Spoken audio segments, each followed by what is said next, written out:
Hello guys, നമുക്ക് 3 മാങ്ങ കിട്ടിയിട്ടുണ്ട്. നമുക്കത് വെച്ച് അച്ചാറിടാം. മാങ്ങ അങ്ങനെ കുനുകുനേനരിഞ്ഞ് നല്ലെണ്ണ വേണം.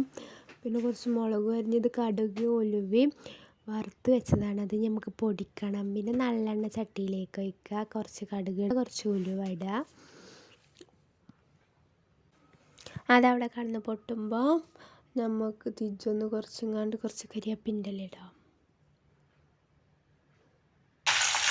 പിന്നെ കുറച്ച് മുളക് പൊടി, പിന്നെ കുറച്ച് മഞ്ഞൾപ്പൊടി, പിന്നെ കുറച്ച് മറ്റേ ആ ജീരകം, പെരുംജീരകം പൊടിച്ചതാണ് തോന്നുന്നു, അതിടാം.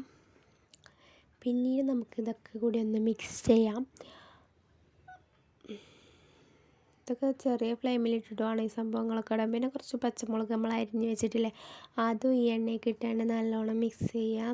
പിന്നെ നിങ്ങൾ ചെയ്യാത്തൊരു പരിപാടി, നമ്മൾ കുറച്ച് ചക്കര ഇടും അച്ചാറൊക്കെ. നമുക്ക് കുറച്ചൊരു മധുരം മുന്നിട്ട് നിൽക്കുന്നത് ഇഷ്ടമായതുകൊണ്ട് കുറച്ച് ചക്കര എല്ലാവർക്കും ഇഷ്ടപ്പെടും അറിയില്ല, നമുക്ക് ഇഷ്ടപ്പെടും. ഒരു പ്രത്യേക തരം ടേസ്റ്റ് വരും. പുളി, മധുരവും എരിവും ഒക്കെ ആയിട്ട് അതൊരു പ്രത്യേക തരം ടേസ്റ്റാണ്. അതിന് വേണ്ടിയിട്ട് നമ്മൾ കുറച്ച് ഒരു കട്ടയും അതിൻ്റെ ഒരു അരക്കട്ടയും ചക്കര ഇടും. അങ്ങനെ നമ്മൾ അപ്പുറത്തെ ചട്ടിയിൽ നമുക്ക് ശർക്കര വെക്കാം. ഇതിൻ്റെ അടിയിൽ നമ്മൾ ഉപ്പിടാൻ മറന്നിരിക്കണം കേട്ടോ. അപ്പം നമ്മൾ കുറച്ച് ഉപ്പ് കൂടി ഇട്ട് കൊടുക്കണം, ആവശ്യത്തിനുള്ള ഉപ്പ് ഇട്ട് കൊടുക്കണം. എന്നിട്ട് നമുക്ക് കുറച്ച് കരിവേപ്പിൻ്റെ ഇല ഇടാം. കരിവേപ്പിൻ്റെ ഇല എത്ര ഇട്ടാലും ടേസ്റ്റാണ്, നല്ല ടേസ്റ്റാണ്. നമ്മൾ വീട്ടിലുണ്ടാക്കുന്ന കരിവേപ്പിൻ്റെ ഇലയൊക്കെ ആണെങ്കിൽ അടിപൊളിയാണ്.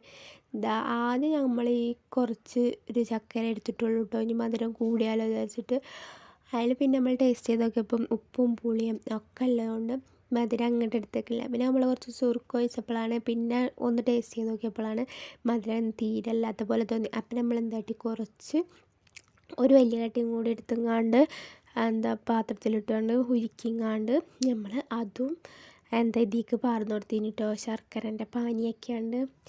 അങ്ങനെ നമ്മൾ അച്ചാർ റെഡി. എല്ലാവരും ട്രൈ ചെയ്ത് നോക്കണേ ഗായ്സ്.